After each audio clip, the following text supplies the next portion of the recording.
ഞാൻ 4ാം ക്ലാസ്സിലും 5ാം ക്ലാസ്സിലും പഠിക്കുന്നു. അപ്പോൾ കുളിക്കാൻ വേണ്ടിയിട്ട് എൻ്റെ ആൻറ്റിയുടെ ഒപ്പമാണ് അവിടെ പോയത്. അപ്പോൾ നമുക്ക് നീന്തലറിയില്ല, ഒന്നും അറിയില്ല. അപ്പോൾ ആൻറ്റി അവിടെ അലക്കി കൂടി ഇരിക്കുന്നു. ഞാനപ്പോൾ കുളിക്കാൻ വേണ്ടിയിട്ട് നമ്മുടെ ആ ചെറുപ്പത്തിലെ കുസൃതികളുണ്ടല്ലോ, അങ്ങനെ നീങ്ങി പോയി. ഞാൻ ആ വെള്ളത്തിൽ പോയി 2 പ്രാവശ്യം മുങ്ങി മേളിലേക്ക് വന്നു. 3ാമത്തെ പ്രാവശ്യം വന്നപ്പോൾ ഇങ്ങനെ തല പൊങ്ങിയപ്പോഴേക്കും അപ്പുറത്തെ കടവിൽ കുളിച്ചുകൊണ്ടിരുന്ന ഒരു ചേട്ടൻ എന്നെ കണ്ട് എൻ്റെ കൈ മാത്രം ഇങ്ങനെ പൊങ്ങി കണ്ടോളൂ.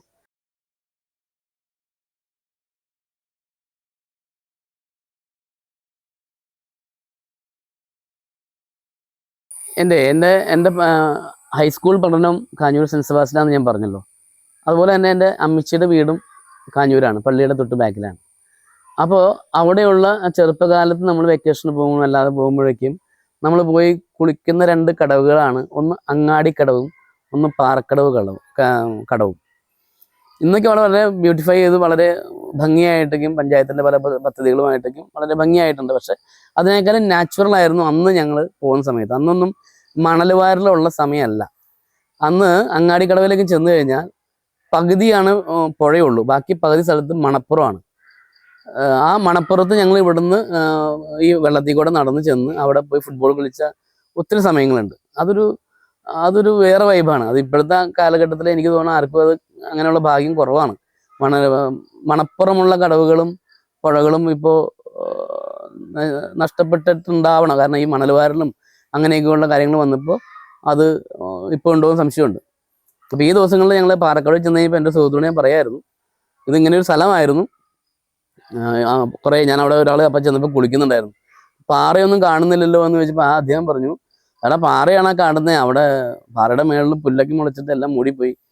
അപ്പോൾ പഴയ ഒരു പാറക്കടവ് എന്ന് പറയുന്ന ആ പുഴ എന്ന് പറഞ്ഞാൽ കുറേ ഒരു സൈഡ് മണൽ, പിന്നെ കുറേ പാറകൾ, അങ്ങനെ വളരെ മനോഹരമായിരുന്നു. ഇപ്പം അതെല്ലാം നഷ്ടപ്പെട്ടു. പക്ഷേ എനിക്ക് അതിൽ ആ പാറക്കടവിനെ പറ്റി ഒരു മോശമായൊരു കാര്യമാണ് എനിക്ക് പറയാനുണ്ട്. കാരണം എനിക്കൊരു മോശമായ കാര്യം എന്ന് പറയുമ്പോൾ തെറ്റിദ്ധരിക്കരുത്. ഞാൻ 4ാം ക്ലാസ്സിലും 5ാം ക്ലാസ്സിലും പഠിക്കുന്നു. അപ്പോൾ കുളിക്കാൻ വേണ്ടിയിട്ട് എൻ്റെ ആൻറ്റിയുടെ ഒപ്പമാണ് അവിടെ പോയത്. അപ്പോൾ നമുക്ക് നീന്തലറിയില്ല, ഒന്നും അറിയില്ല. അപ്പോൾ ആൻറ്റി അവിടെ അലക്കി കൂടി ഇരിക്കുന്നു. ഞാനപ്പോൾ കുളിക്കാൻ വേണ്ടിയിട്ട് നമ്മുടെ ആ ചെറുപ്പത്തിലെ കുസൃതികളുണ്ടല്ലോ, അങ്ങനെ നീങ്ങി പോയി. ഞാൻ ആ വെള്ളത്തിൽ പോയി 2 പ്രാവശ്യം മുങ്ങി മേളിലേക്ക് വന്നു. 3ാമത്തെ പ്രാവശ്യം വന്നപ്പോൾ ഇങ്ങനെ തല പൊങ്ങിയപ്പോഴേക്കും അപ്പുറത്തെ കടവിൽ കുളിച്ചുകൊണ്ടിരുന്ന ഒരു ചേട്ടൻ എന്നെ കണ്ട് എൻ്റെ കൈ മാത്രം ഇങ്ങനെ പൊങ്ങി കണ്ടോളൂ. പുള്ളി അവിടെ നിന്ന് വന്ന് എന്നെ പൊക്കിയെടുത്ത് ഒരു രക്ഷിച്ച ചരിത്രം കൂടിയും അതാണ് ഞാനൊരു മോശമായ എൻ്റെ അനുഭവം എന്ന് പറഞ്ഞത്. പക്ഷെ അത് വീട്ടിൽ പറയാൻ പറ്റില്ലല്ലോ, ഞങ്ങൾ ആരോടും പറഞ്ഞില്ല. അത് വലിയൊരു മരണത്തിൽ നിന്നാണ് ഞാൻ അന്ന് ആ പാറക്കടവ് എന്നെ പറ്റി കൂടുതൽ ഓർക്കാൻ കാരണം അതാണ്, രക്ഷപ്പെട്ടത്. എനിക്കിപ്പോഴും അപ്പം അന്നൊക്കെ ഒരു വാശി ഉണ്ടാകുന്നത് എന്തായാലും നീന്തൽ പഠിച്ച് എന്തായാലും ഈ പുഴയിൽ നീന്തും എന്നുള്ളൂ. പക്ഷെ നടന്നില്ല. ഇപ്പോഴും നീന്തൽ ഇപ്പോഴും നമുക്കറിയാൻ പാടില്ല. എഴുത്തിൻ്റെ തുടക്കം എന്നൊക്കെ പറഞ്ഞാലേ ഞാനങ്ങനെ എഴുതാൻ വേണ്ടിയിട്ട് ഒന്നും ചിന്തിച്ച ഒരാളുമല്ല. ഞാൻ കുറച്ച് വായിക്കുമായിരുന്നു ആദ്യം. ഈ പറഞ്ഞ പോലെ നമ്മുടെ വായനശാലയിലായാലും അല്ലാതെ ആയാലും ഒരു പുസ്തകങ്ങൾ കണ്ടാൽ നമ്മളത് വാങ്ങിക്കുകയും ചെയ്യുമായിരുന്നു കേട്ടോ. പിന്നീട് ആ വായന സത്യം പറഞ്ഞാൽ നഷ്ടപ്പെട്ടു എന്ന് തന്നെ പറയാം. കാരണം അത് ഓരോ ഒഴിവുകഴിവുകൾ പറഞ്ഞാണ് നമ്മളത് നഷ്ടപ്പെടുത്തണേ. നമുക്ക് സമയമില്ലാഞ്ഞിട്ടല്ല. നമുക്ക് ഉച്ചയ്ക്ക് ഊണ് കഴിയുമ്പോൾ ഒരു 10 പേജ് വായിക്കാൻ ആർക്കും സമയമുണ്ട്. പക്ഷെ നമ്മളത് മാറ്റി വയ്ക്കില്ല. ഞാനത് എൻ്റെ എഴുത്തിലേക്ക് പറഞ്ഞ വെച്ചാൽ ഞാൻ ആദ്യമേ നമ്മുടെ CLC KCMലേക്ക് പ്രവർത്തിക്കുമ്പോൾ ദൃശ്യാവതരണം എന്ന് പറഞ്ഞൊരു മത്സരം ഉണ്ടായിരുന്നു, 5 മിനിറ്റുള്ള. അപ്പം അതിന് വേണ്ടിയിട്ട് ബൈബിളിലെ ചില കാര്യങ്ങൾ കോട്ട് ചെയ്ത് ഒരു ചെറിയ 2 വരി പാട്ടൊക്കെ എഴുതി. അങ്ങനെയാണ് ആദ്യമായിട്ട് ഞാൻ ഈ എഴുത്തൊന്നും പറയാനില്ല കേട്ടോ, അങ്ങനെ ഒരു ഇതിലേക്ക് വന്നത്. പിന്നെ അതിന് ശേഷം ഒരു നാടകം എഴുതി. ആ നാടകം നമ്മുടെ ശ്രീമന്ദരം പൊന്നഞ്ചേട്ടനാണ് അത് ഡയറക്റ്റ് ചെയ്തത്. അത് എഴുത്തിൻ്റെ ഗുണം മാത്രമല്ല, അദ്ദേഹം അതിൽ കുറേ പുള്ളിയുടേതായ ഇടപെടലുകൾ നടത്തിക്കൊണ്ടാണ് നാടകം അത്രയും ഭംഗിയായിട്ട് പോയത്. അതിനുശേഷം കുറേ ഗ്യാപ്പുകൾ വന്നു.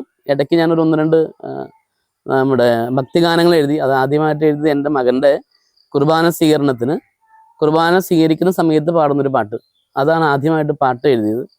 അതിനുശേഷം നമ്മുടെ പള്ളിയിലെ മോന്തേ ലിജോ മാതാവിൻ്റെ ഒരു പാട്ട് എഴുതി. ഇപ്പോൾ എൻ്റെ ഒരു സുഹൃത്ത്, ഒരു അച്ഛനായിരുന്നു, ബിജു അച്ഛൻ, മരിച്ചു. അദ്ദേഹത്തിൻ്റെ ഞങ്ങളോട് തമ്മിലുള്ള ഒരു ബന്ധത്തിൻ്റെ പേരിലൊരു പാട്ട് എഴുതിയിട്ടുണ്ട്. അതിപ്പോൾ ഇറങ്ങാൻ വരുന്നേ ഉള്ളൂ.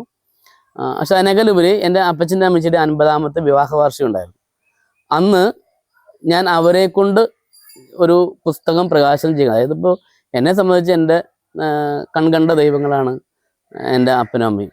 അപ്പോൾ അവരെ കൊണ്ട് ഒരു പുസ്തകം പ്രകാശനം ചെയ്യിപ്പിക്കണം എന്നുള്ളൊരു ആഗ്രഹത്തിൽ ഒരു 6 ചെറിയ കഥകളടങ്ങിയ ഒരു പുസ്തകം എഴുതിയായിരുന്നു. അതിൻ്റെ പേരാണ് കൺവെളിച്ചങ്ങൾ.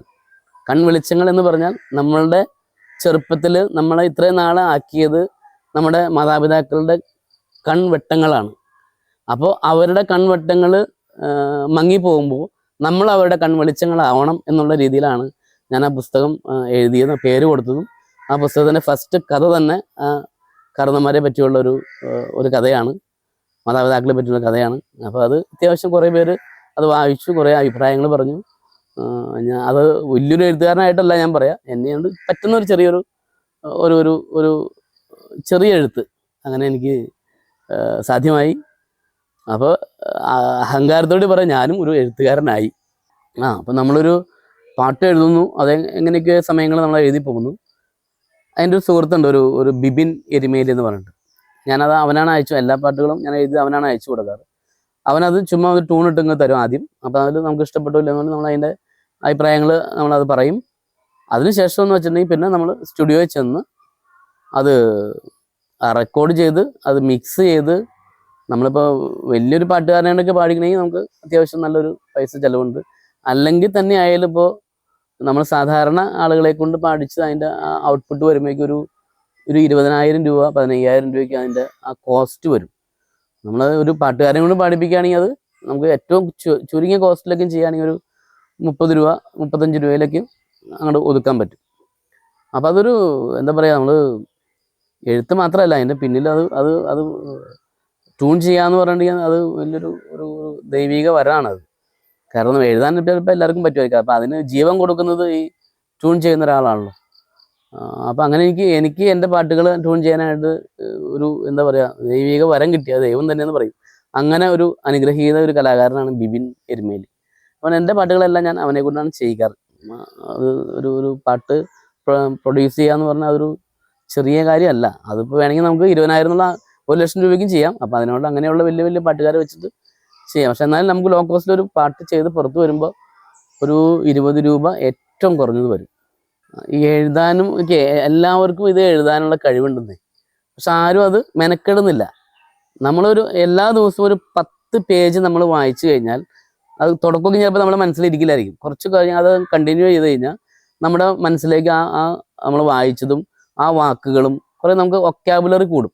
വൊക്കാബുലറി കൂടിയാൽ മാത്രമാണ് നമുക്ക് ഈ എഴുത്തിലേക്ക് കൂടുതൽ കടന്നു വരാൻ പറ്റുള്ളൂ. കാരണം നമ്മളിങ്ങനെ ആഗ്രഹിക്കുന്ന സമയത്ത് ആ വാക്ക് നമുക്ക് കിട്ടണം, എന്നാലാണ് നമുക്കത് എഴുതാൻ പറ്റത്തുള്ളൂ. പിന്നെ സമയമില്ലാന്നൊക്കെ ചുമ്മാ പറയുന്നതാണ്. നമുക്ക് വേണമെന്ന് വെച്ച സമയം ഇഷ്ടം പോലെയുണ്ട്. നമുക്ക് ഒരു കാര്യത്തോട് താല്പര്യമില്ലാത്തപ്പോഴാണ് നമ്മൾ പറയാ, ഞാൻ തിരക്കാണ്ടോ, ഒട്ടും സമയമില്ല കേട്ടോ. എന്ത് സമയമില്ലാത്ത സമയമുണ്ട്, ഇഷ്ടം പോലെ സമയമുണ്ട്. കാരണം ഇപ്പോൾ എന്നെ സംബന്ധിച്ചപ്പോൾ 6 പേരുള്ളൊരു കുടുംബമാണ് എൻ്റെ. എനിക്കൊരു ബിസിനസ് ഉണ്ട്. അപ്പോൾ ഇതെല്ലാം കൂട്ടിക്കണക്കി എല്ലാം കൂടി നമ്മൾ ഒറ്റയാൾ പോരാട്ടം പോലെ പോകുമ്പോഴും നമുക്ക് മാറ്റി വയ്ക്കാൻ സമയമുണ്ട് വേണമെന്ന് വെച്ചാൽ. പക്ഷെ നമ്മളാരും അതിന് വേണ്ടി സമയം മാറ്റി വയ്ക്കാൻ തയ്യാറില്ല. മടിയന്മാരാകാണ് എന്ത് സമയമില്ല എന്ന് പേരും പറഞ്ഞിട്ട്. അപ്പോൾ ഒരാളോട് എന്താ പരിപാടി, ഒരു 2 മിനിറ്റിൻ്റെ കൂടെ വരുമോ, ഇല്ല എനിക്ക് സമയമില്ല കേട്ടോ എന്ന് പറയുന്നത്, ഞാൻ ഉദ്ദേശിക്കുന്നത് ആ പറയുന്ന ആളോട് നമുക്കൊരു ആത്മാർത്ഥം ഇല്ലാത്തതുകൊണ്ടാണെന്ന് ഞാൻ പറയുള്ളൂ. കാരണം അല്ലാതെ സമയമില്ല എന്ന് പറയുന്നത് മടിയന്മാരുടെ ഒരു മെയിൻ പോയിൻ്റായിട്ടേ ഞാൻ പറയത്തുള്ളൂ. എനിക്ക് ചെറുപ്പം മുതലേ ഉള്ളൊരു കാര്യമാണ്, ഒരാളുടെ കീഴിൽ വർക്ക് ചെയ്യുന്നത് എനിക്ക് അത്രയും താല്പര്യമുണ്ടായിരുന്ന ആളല്ല ഞാൻ. അപ്പോൾ ആ ചെറുപ്പത്തിലേ ഉണ്ടായതുകൊണ്ടായിരിക്കാം ഞാൻ സെമിനാരിൽ നിന്ന് തിരിച്ചു വന്നതിന് ശേഷം പല പരിപാടികൾ, അതായത് ആദ്യം ചെയ്തത് ഒരു ഇളനീർ കോള എന്ന് പറയുന്ന ഒരു വലിയൊരു പ്രൊഡക്റ്റാണ്. അതായത് നമ്മുടെ കോളയോട് ഒക്കെ മത്സരിച്ച് നിൽക്കാവുന്ന ഒരു ബിസിനസ്സാണ് ആദ്യം സ്റ്റാർട്ട് ചെയ്തത്. പക്ഷെ അത്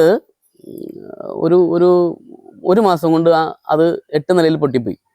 അത് ഏറ്റവും കൂടുതൽ അന്ന് ഈ ദേവാസുരൻ സിനിമ ഇറങ്ങിയ സമയമാണ്. അപ്പോൾ ഇളനീർ കോളയിൽ മറ്റേ വോഡ്കയിൽ ഇത് ഒഴിച്ച് കഴിക്കുന്ന ഒരു ശീലമുണ്ട്, അത് വാറ്റിലേക്ക്. അപ്പോൾ അതിന് പറ്റിയൊരു സാധനമായിരുന്നു നമ്മൾ ഇറക്കിയത്. ഏറ്റവും കൂടുതൽ ബാറിലാണ് നമ്മൾ അത് സപ്ലൈ ചെയ്തത്. പക്ഷെ അത് ഒരു മാസം ആയപ്പോഴേക്കും അത് എന്തോ അതിൻ്റെ ഒരു ഇക്വേഷൻ തെറ്റിയിട്ട് അത് ചൊറുക്കിയായിട്ട് മാറുന്നു. അപ്പോൾ അങ്ങനെ ചൊറുക്കിയായിട്ട് മാറി പിന്നെ ഉപയോഗിക്കാൻ പറ്റത്തില്ലല്ലോ. പിന്നെ അതിൻ്റെ പിന്നാലെ കുറേ നടന്നെങ്കിലും അത് പിന്നെ സക്സസ് ആകാൻ പറ്റിയില്ല. എൻ്റെ ഏറ്റവും വലിയ തോൽവി ആ സമയമാണ്, ഫസ്റ്റ് ബിസിനസ്. അതിനുശേഷം ഒരു 10,000-15,000 വാഴ, ഒരു 5-10 പശു, അങ്ങനെ ഒരു ഫാമിങ് ഇതിലേക്ക് പോയി. അത് വലിയ കുഴപ്പമില്ലാതായിട്ടാണ് പോയേ. അപ്പോഴും നമുക്ക് എന്തെങ്കിലും പുതിയത് ചെയ്യണം എന്നുള്ളൊരു ആഗ്രഹത്തിൽ ഇങ്ങനെ നിൽക്കുകയാണ്. പിന്നെ അപ്പോൾ ആ സമയത്തുള്ളൊരു നമ്മുടെ നാട്ടിലൊരു സംഭവമാണ് ഫൈനാൻസ്. അപ്പോൾ ഞങ്ങളൊരു 4 പേര് കൂടി ഫൈനാൻസ് ചെയ്തു. പക്ഷെ പെട്ടെന്ന് ഒരു കുബേര വന്നതോടുകൂടി അത് ഏതാണ്ട് തകർന്നു പോയി.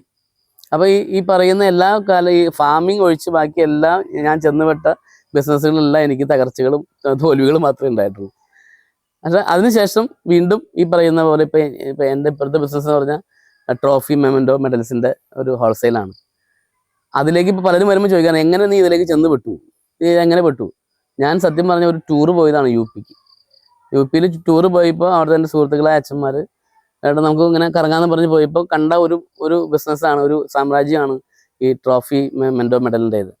അപ്പോൾ ചുമ്മാ അങ്ങനെ അവിടുന്ന് പോയത് കൊണ്ട് അവിടുന്ന് കുറച്ച് ബ്രോഷറൊക്കെ മേടിച്ച് അങ്ങനെ അത് കൊണ്ടുവന്ന് നമ്മുടെ നാട്ടിൽ അതിൻ്റെ ഒരു സ്റ്റഡി നടത്തി ഇതിന് ചാൻസസ് ഉണ്ടോ എന്നൊക്കെ നോക്കി കഴിയുമ്പോൾ കുഴപ്പമില്ലാന്ന് തോന്നി. അങ്ങനെ തുടങ്ങിയിട്ടാണ് ഇപ്പോൾ ഈ ഒരു ബിസിനസ്സിൽ കുറച്ച് ചെയ്യുന്നത്. അല്ലെങ്കിൽ എന്നെ കാണുമ്പോൾ ചോദിക്കും, എടാ എന്താ നിൻ്റെ അടുത്ത പരിപാടി, ഏത് ബിസിനസ് ഇപ്പോൾ അടുത്ത് ചെയ്യാൻ പോണേ? കാരണം എന്ത് ചെയ്താലും ഒരു വെറൈറ്റി ഉണ്ടെങ്കിൽ തന്നെ എല്ലാം തോൽവിയാണ് എനിക്ക് ഉണ്ടായിരുന്നത്. പക്ഷേ ഇപ്പോൾ ഞാൻ സ്റ്റാൻഡായിട്ട് വേണം 8 കൊല്ലമായിട്ട് വേറെ പുതിയ പരിപാടിയൊന്നുമില്ല. ഇപ്പോൾ ഈ പരിപാടി തന്നെയാണ് ഞാൻ ഉറച്ചു നിൽക്കുന്നത്, വലിയ കുഴപ്പമില്ലാതെ പോകുന്നു. ആ സമയത്തെങ്കിൽ പറഞ്ഞു നമ്മളെ ആളുകൾ കാണുമ്പോൾ നമുക്ക് തോന്നുന്നത്, ഇനി ആളുകൾക്ക് തോന്നണോ നമുക്കറിയില്ല, ഇവൻ എന്ത് ചെയ്താലും പോക്കാ, ഇവൻ ഓരോന്ന് പറഞ്ഞു വരും, ആരും കേൾക്കാത്ത കുറേ സാധനങ്ങൾ വരും. നമ്മളെ ഒറ്റപ്പെടുത്തുന്ന ഒരു രീതിയായിരുന്നു നമ്മൾ ആ തോൽവി അഭിമുഖീകരിക്കുന്ന സമയത്തേക്ക്. പക്ഷേ അപ്പോൾ ഞാൻ നേരത്തെ പറഞ്ഞ പോലെ നമ്മുടെ ഫ്രണ്ട്സ് സർക്കിൾ, ആ ഒരു ചങ്ക്സ് ആയിട്ടുള്ള കുറേ ഫ്രണ്ട്സ് നമുക്കുള്ളത് കൊണ്ട് മാത്രമാണ് ഞാൻ ആ സമയത്തൊക്കെയും ഇതിൽ നിന്നൊക്കെയും കരകയറി ഒരു പുതിയ ഇത് ഞാൻ ഇത് തുടങ്ങാനായിട്ടും കാരണം ഞാൻ പറഞ്ഞില്ലേ, എൻ്റെ ഫ്രണ്ട്സായിട്ടുള്ള അച്ഛന്മാരുടെ ഒരു ഹെൽപ്പും അവരുടെ ഒരു കാഴ്ചപ്പാടൊക്കെ കൂടെ. അങ്ങനെ നമ്മുടെ എപ്പോൾ നമ്മൾ തകർച്ചയിൽ പെട്ട ദിവസം നമ്മുടെ നാട്ടിൽ ഈ പറഞ്ഞ നാട്ടുപ്രദേശമായതുകൊണ്ട് പലരും അല്ല ഒത്തിരി പേര് കളിയാക്കിയിട്ടുണ്ട്. പക്ഷെ അപ്പോൾ നമ്മൾ തകരാതെ പിടിച്ചു നിന്നത് ഇങ്ങനെയുള്ളൊരു നമ്മുടെ കുടുംബത്തിൻ്റെ സപ്പോർട്ടും അതുപോലെ തന്നെ ഈ കൂട്ടുകാരുടെ സപ്പോർട്ട് കൊണ്ട് മാത്രമാണ് നമ്മൾ പിടിച്ചത്.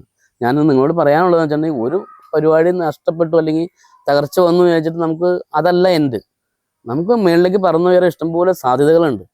അല്ലാതെ ഒന്ന് സംഭവിച്ചു, നഷ്ടപ്പെട്ടു, ഞാൻ പോയി ആത്മഹത്യ ചെയ്തു, അതല്ല. ആത്മഹത്യ ചെയ്യാൻ ആർക്കും പറ്റും, ഏത് വലിയ ആൾക്കാർക്കും പറ്റും. പക്ഷെ ജീവിച്ച് കാണിച്ചു കൊടുക്കുക എന്നുള്ളത് എല്ലാവരെയും കൊണ്ടും പറ്റുന്ന കാര്യമല്ല. പക്ഷെ നമുക്ക് ജീവിച്ച് കാണിക്കാൻ ഒത്തിരി സാഹചര്യങ്ങൾ നമ്മുടെ നാട്ടിൽ തന്നെയുണ്ട്. അപ്പോൾ അത് തോൽവിക്കും ജയത്തിൻ്റെ മുന്നോടിയാണ്. നമുക്ക് എല്ലാവരും ആളുകൾ കൂടെ ഉണ്ടെങ്കിലുള്ളൂ നമുക്ക് വിജയമുള്ളൂ. നമ്മൾ ഒറ്റയ്ക്ക് ഓടിയൊന്നും ആരും ജയിക്കില്ല. ഒരു ആളും കൂടി ബാക്കിൽ 2-3 പേരുണ്ടെങ്കിലാണ് നമ്മൾ ജയം ഉണ്ടാവുള്ളൂ. അതിനാണ് ജയം എന്ന് പറയുന്നത്. അല്ലാതെ ഒറ്റയ്ക്ക് ഓടി ജയിക്കുന്ന ആരുമില്ല. പക്ഷെ നമ്മുടെ മൈൻഡ് സെറ്റ് ചെയ്യണം. നമുക്കുണ്ട് ഇവിടെ ഒരു സ്പേസ്, നമുക്ക് ജീവിക്കാൻ നമ്മുടെ നാട്ടിൽ, നമ്മുടെ ഈ ഭൂമിയിൽ ഒരു സ്പേസ് നമുക്ക് ദൈവം വെച്ചിട്ടുണ്ട്. ആ സ്പേസ് നമ്മൾ കണ്ടെത്തി അതിലേക്ക് നമ്മൾ ചിലപ്പോൾ എത്തിച്ചേരാൻ വെച്ച് സമയം എടുത്തേക്കാം. നമുക്ക് ഒരു പ്രതിബദ്ധത ഉണ്ടാവും കുടുംബത്തോടും സമൂഹത്തോടും. അങ്ങനെ പ്രതിബദ്ധതയുള്ള ഒരാളായിട്ട് വേണം നമ്മൾ ജീവിക്കാനും വളരാനും, നമ്മുടെ മരണം വരെ നമുക്ക് ഹാപ്പി ആയിട്ട് അങ്ങനെ പോകുന്ന ഒരാളാണ് ഞാൻ.